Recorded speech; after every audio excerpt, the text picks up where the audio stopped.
Any other questions? Oh.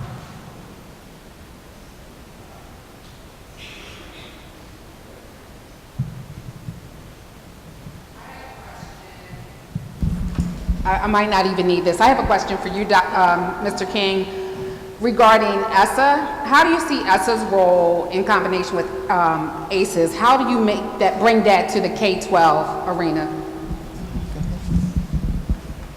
So, just for way of context, right, the Every Student Succeeds Act is the primary federal education law signed by President Obama in December of 2015. There are a couple of things that are in ESSA that I think can help with this conversation we're having today. One is, one of the goals of ESSA was to try to have schools broaden the definition of what educational excellence is beyond just English scores, math scores, and high school graduation. And one of the things that we've seen states do is include in their plans for how they identify schools that need additional intervention, things like chronic absenteeism.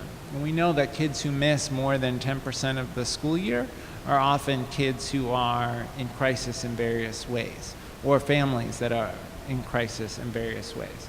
But the test will now be not just can you identify those schools, but what happens next. Are wraparound services provided? Are additional supports for families provided? Do the schools evaluate the school climate and figure out, are kids feeling unsafe at school or on the way to school, and is that causing them to miss school? There's the question of, will states actually use that information to do something constructive? Now, I will say, the current administration has not, to my mind, demonstrated any interest in using the law to address equity issues. So that leaves it up to states. And having taught U.S. history, the history of America, states' rights and civil rights rarely go together. Keep in mind, we have 19 states where corporal punishment is still allowed. So that means that in 19 of our states today, a child was beaten with a wooden object by a school official in an action of state-sanctioned violence. Right? So those same states are being asked to do the right thing when kids are chronically absent. So that's part of the context. The other important thing in ESSA for this conversation, there's a component of ESSA, Title IV, which is supposed to provide additional resources for schools to put into things like school counselors, like mental health services, like wraparound services. The problem with Title IV is it's vastly underfunded, and Title IV is a good example of what happens in DC politics. Title IV was created to cover STEM education, technology and education, school counselors, socio-emotional learning, arts education. And so what that means is when anyone who cares about any of those things goes to a member of Congress and says, oh, well, can we have more for that? They say, don't worry, it's all in Title IV. Except Title IV isn't enough money to pay for all of those things. And states are deciding, and school districts are deciding how to use those limited dollars. What we know is that in a place like California, the ratio of students to counselors is something like 1 to 650, 1 to 700. So sprinkling a little money on top for counselors is not going to be enough. So ESSA has some good tools, but it's so dependent on what states do, how they use those tools. And really it comes back to the last question about political will. Do we have the political will to invest in every child the way we would invest in our own child? Yes. While she's walking with the mic, I just want to add that it's budget season here in DC and we don't have state aid. And also the DC Fiscal Policy Institute, headed by Ed Lazier, has already seen that if we give 3.5% to each pupil, we can do the things that Mr. King is speaking to. So just as we're talking about engaging and kind of trying to change this, now's the time. But every season is budget season, so I do want to say that as well. Hi, I'm the Director of Teacher Education here at Trinity, and so my question is the school's roles in, I think I'm too close to the speaker, sorry. The school's roles in dealing with trauma and ACEs. So Many teachers know that children are suffering, and they're doing their best to help them in the classroom, but it's a struggle. And the things with ESSA, the testing is not helping, right? The ridiculous amounts of testing that teachers are going through and the stress. So what can we do for teachers and for schools to really help them make this better for the children? First of all, OSSI makes sure that children in the District of Columbia are not required to take PARCC testing without any penalty. And the teacher is required to give them recovery work. So if I'm failing and I go take the PARCC, and my parent didn't know that I didn't have to take the PARCC, one, you don't have to traumatize me for something that's not going to get me into college. And also make me feel some kind of way about the SAT that will get me into college. Second, I could have passed my class in the time that I was playing with PARCC. And so we have a community that knows this, because everybody has, given stats. But if I make the government mad by publicly saying that, then it's a problem. So at the Future Foundation, at the Super Parent Support Circle, they call me. And I remind them, and I pull the policy, because once again, policy change, behavior change, community culture change. And then the conversation's over.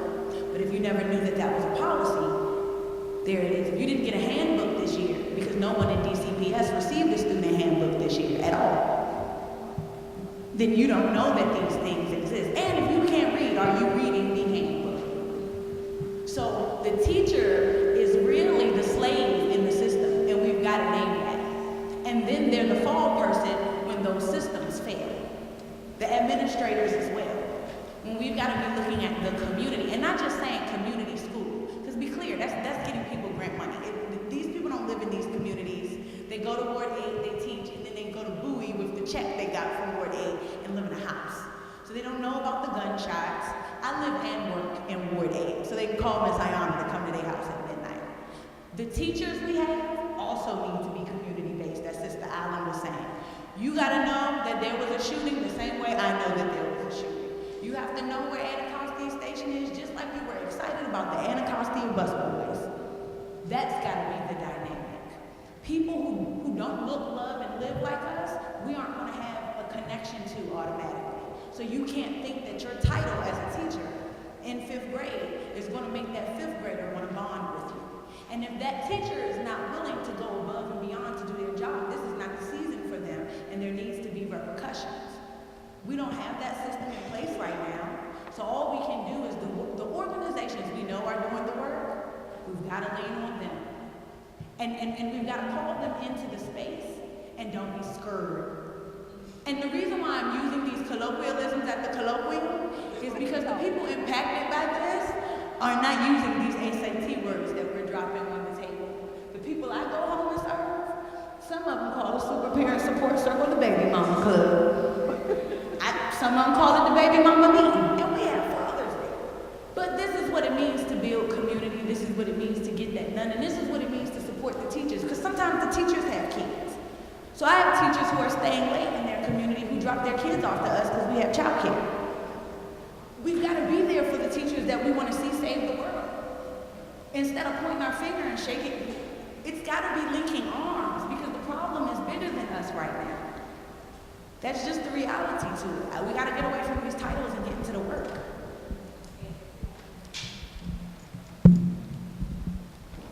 I want to thank all the panelists, and especially you, Mr. King, for your statement that we must be careful that ACEs doesn't become a new excuse for why children aren't learning.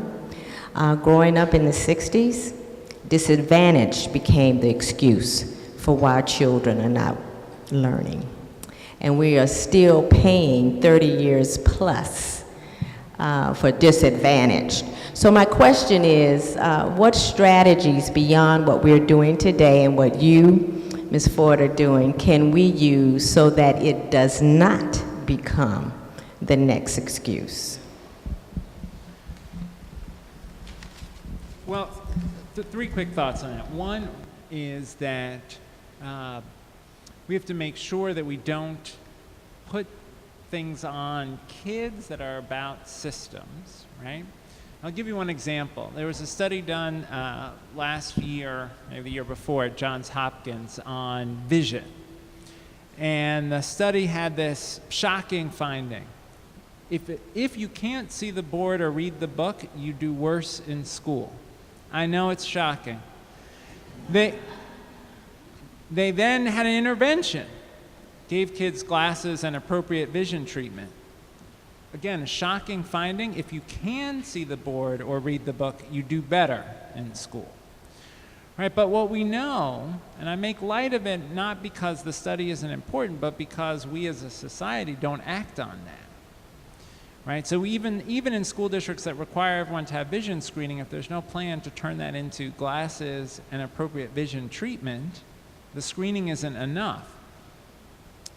But the kid who can't see the board and therefore acts out gets in trouble.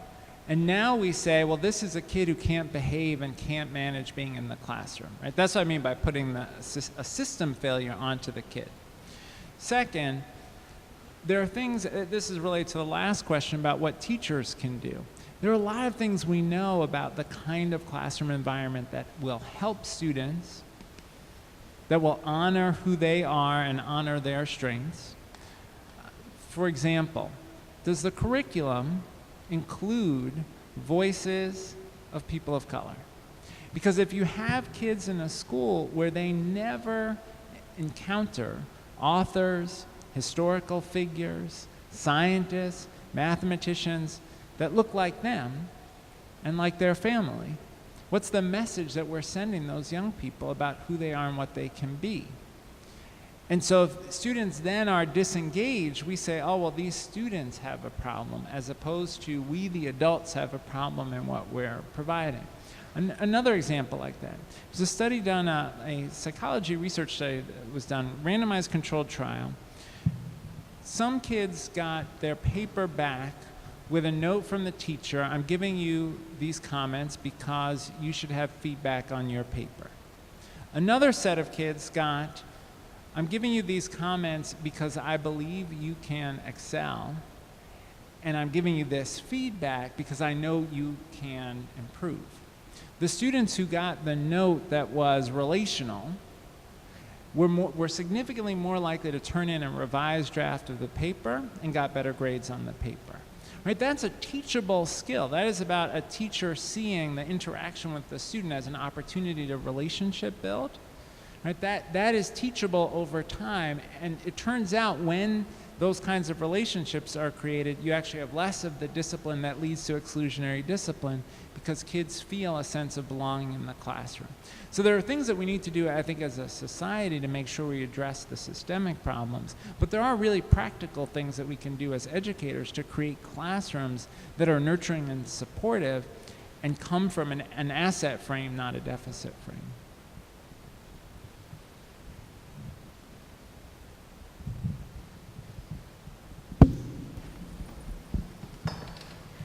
Good afternoon. I'm a special education coordinator at Friendship Southeast on MLK, and I've been there probably for about 6 or 7 years now. And I went from being a teacher to the coordinator, et cetera. And I know that the focus is really around children and parents, but I watch teachers get burned out, and I watch them give and give and give, and oftentimes they are the ones experiencing the trauma because we're in there with CFSA, we're in there having to be these mandated reporters, we're helping the families, we're helping them get to school, Uber them when they're coming from New York Avenue and et cetera. And I'm wondering, are there any programs that you know of that service teachers for counseling services, because they are truly burned out? And two things happen. One, they either become mute to it and they start to just see the drama as a part of the culture and they don't really notice it in the children, or they are burnt out and they leave. And so we don't want either one of those things to happen. So are there any programs, not just like a 2-hour program, but ongoing programs that you know of to support counseling services for teachers and administrators that work in these very schools that experience a lot of trauma? I guess that's my question.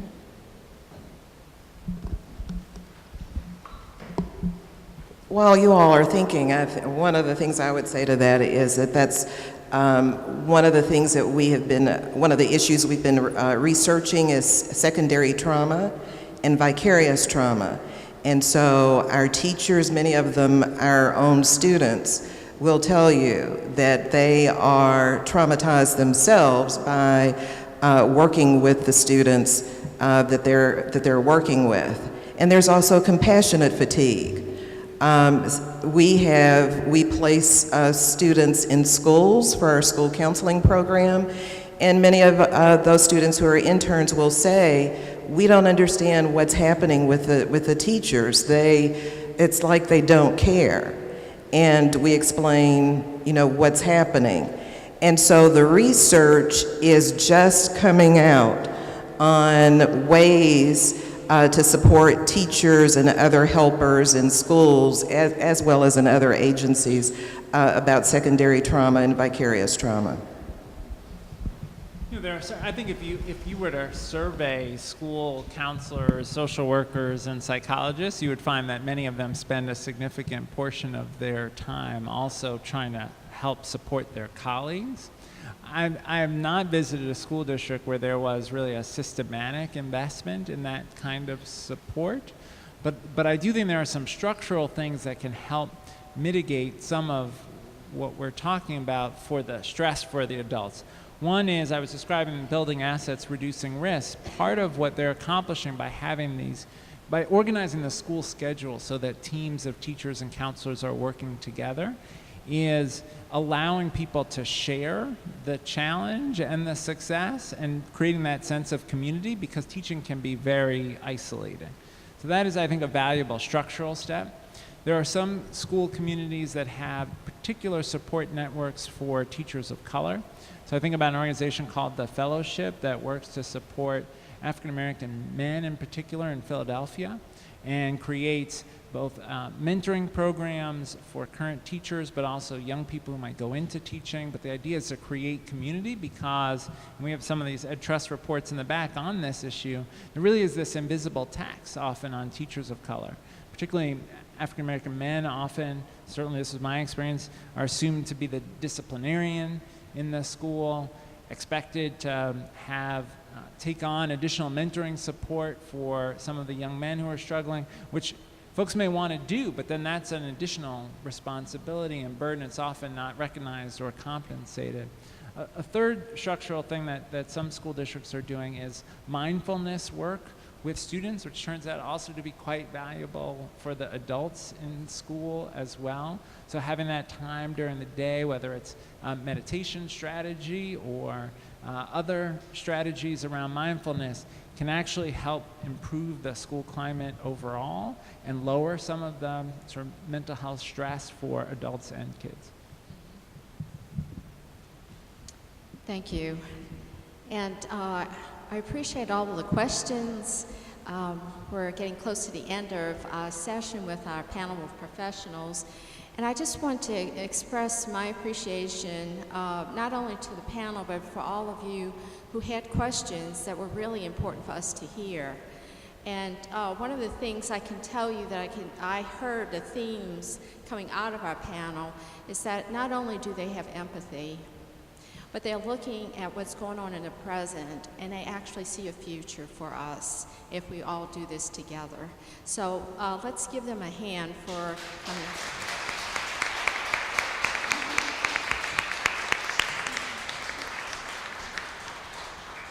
And we would like to share some gifts with them.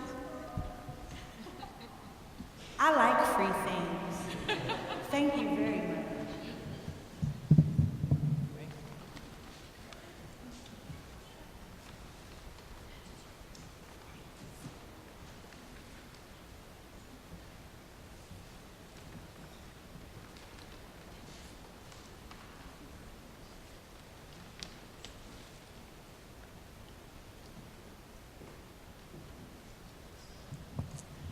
And we just want to thank you for all that you've given to us and our communities, especially our children and families.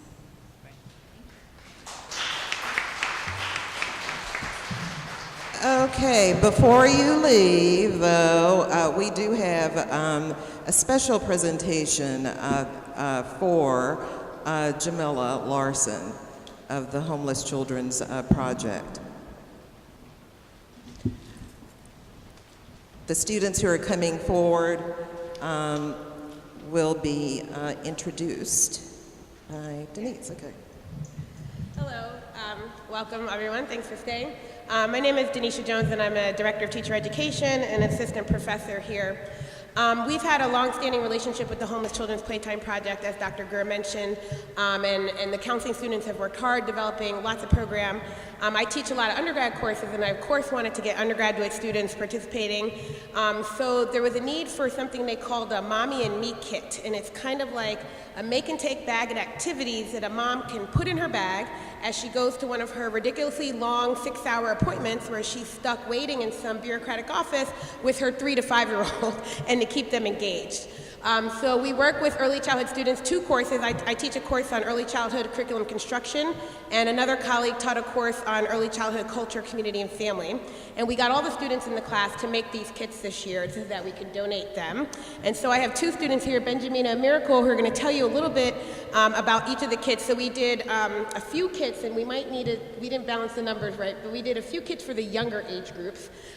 So they'll say 6 months to 2 years, and the majority of the kits ended up being for 3 to 5-year-olds. And so they're just activities that parents can do with the children while they're on the bus, on the metro, at the doctor's office, whatever it is. And so I'll let them tell you about each one, and then they'll give you the kits to take as well.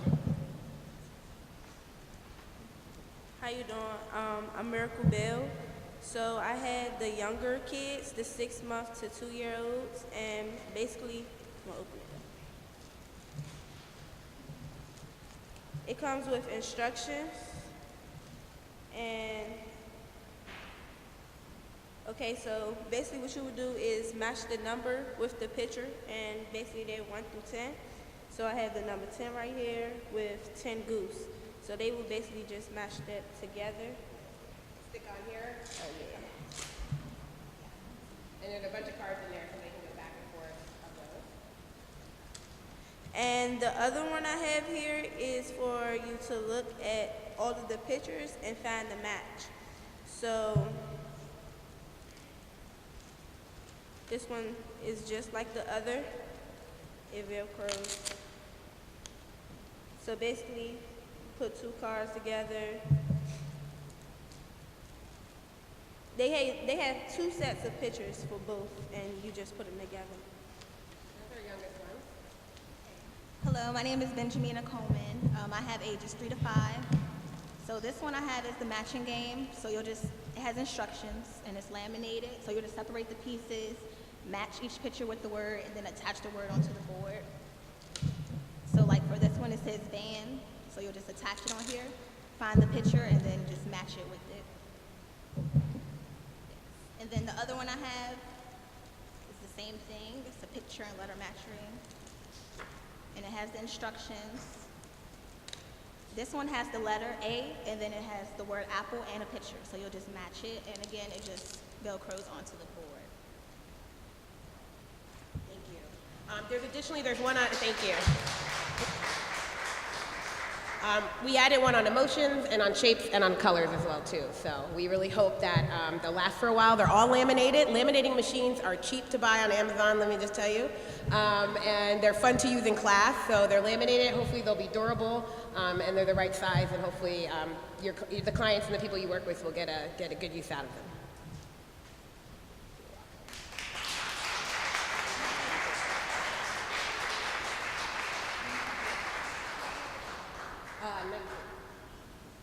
Or 20, you brought me one today. Total of 20 kits, yes.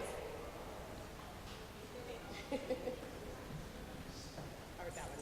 Okay. So thank you so much.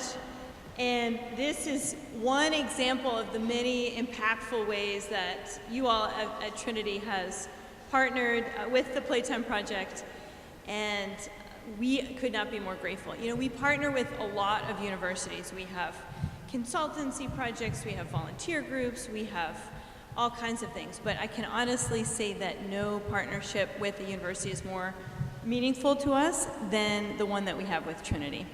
And I can in just how comprehensive our partnership has been. You all have sent students to our playground at DC General to help provide trauma-informed playground facilitation play. Now, if that isn't innovative, what is? Bringing therapeutic principles to the playground at DC General. You know the struggle of parents when they're trying to get from point A to point B, and you know how child unfriendly almost every leg of their journey is. And this is truly transformative in being partners with our parents to help their children learn, even at the bus stop. And in sending us wonderful volunteers and interns, of which Dr. Greer is actually one. You will see her on the floor of our playrooms from time to time, which is just incredible. And I also have to, and just your leadership in training the next generation of trauma-informed professionals. And I love what you said. It's not, it might be trending somewhere, but it's not trending here. It's actually happening and taking root, and that's so meaningful and impactful. And we really appreciate your leadership so much. And I have to also thank you for honoring Relisha Rudd through this program, because you know, for the past 16 years, we've tried to do our part to elevate the worth of the children that we serve. But what is it about us as people that it takes a tragedy to move us to action and to wake us up? And then after a few years, we even forget about the tragedy and go back to business as usual. But what you all have clearly demonstrated is it's not going to be business as usual. You were moved by the life and the spirit of this one of many worthy, beautiful little souls. And that is just an incredible commitment. So thank you for making that commitment to being more trauma-informed as a community. It truly makes a difference. Thank you.